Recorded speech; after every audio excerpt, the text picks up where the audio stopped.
2 থেকে কোণের মানটা হবে বড় এবং π/2 থেকে হবে ছোট। আমরা যদি চতুর্ভাগটা একটু দেখি, এটা ওয়াই অক্ষ, এটা হচ্ছে এক্স অক্ষ। এখন এখানে 4টা চতুর্ভাগ আছে, প্রথম চতুর্ভাগ, দ্বিতীয় চতুর্ভাগ, তৃতীয় চতুর্ভাগ, চতুর্থ চতুর্ভাগ।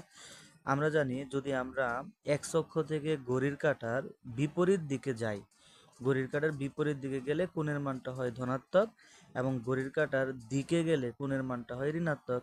তাহলে আমাদের এখানে দেওয়া আছে থিটা কোণের মানটা মাইনাসের π/2 থেকে বড় এবং π/2 থেকে ছোট। তাহলে এটা এক্স অক্ষ, এক্স অক্ষ থেকে যদি আমরা 90 ডিগ্রি ঘড়ির কাঁটার দিকে ঘুরি তাহলে এটা কিন্তু হবে মাইনাসের π/2। এবং এই এক্স অক্ষ থেকে যদি আমরা 90 ডিগ্রি ঘড়ির কাঁটার বিপরীত দিকে ঘুরি অর্থাৎ এখানে আসি, তাহলে এটার মান হবে কিন্তু প্লাসের π/2, অর্থাৎ মাইনাসের π/2 এটা নির্দেশ করে চতুর্থ চতুর্ভাগকে এবং প্লাসের π/2 এটা নির্দেশ করে প্রথম চতুর্ভাগকে। আমাদের যে থিটা কোণ, এই কোণের অবস্থান এই চতুর্থ চতুর্ভাগ এবং প্রথম চতুর্ভাগের মধ্যবর্তী স্থানে, অর্থাৎ মাইনাসের π/2 থেকে বড় হবে কোণের মানটা, কিন্তু প্লাসের π/2 থেকে ছোট হবে, অর্থাৎ কোণের মানটা প্রথম চতুর্ভাগ এবং চতুর্থ চতুর্ভাগের মধ্যে অবস্থিত।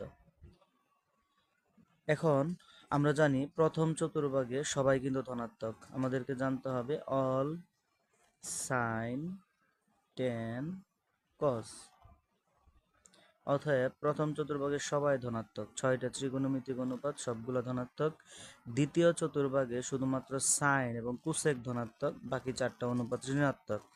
তৃতীয় চতুর্ভাগে টেন এবং কট ধনাত্মক, বাকি 4টা অনুপাত ঋণাত্মক।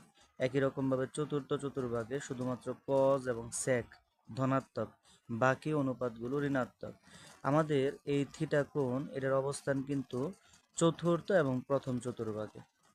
এখন এখানে দেওয়া আছে সাইন থিটা ইকুয়াল টু মাইনাসের √3/2, তাহলে সাইন থিটার মান কিন্তু মাইনাস। তাহলে আমরা যদি এই দুইটা চতুর্ভাগের মধ্যে একটু খেয়াল করি যে প্রথম চতুর্ভাগ এবং চতুর্থ চতুর্ভাগ, এই দুইটা চতুর্ভাগের মধ্যে কোন চতুর্ভাগে এই সাইনের মান হয় ঋণাত্মক, তাহলে প্রথম চতুর্ভাগে কিন্তু সাইন ধনাত্মক, তার মানে এই চতুর্ভাগটা আমরা নিতে পারবো না। চতুর্থ চতুর্ভাগে কিন্তু সাইন ঋণাত্মক, তার মানে এই যে সাইন থিটা ইকুয়াল টু মাইনাসের √3/2 এটা কিন্তু মূলত আছে চতুর্থ চতুর্ভাগে। তাহলে আমরা লিখতে পারি সাইন থিটা ইকুয়াল টু মাইনাসের √3/2।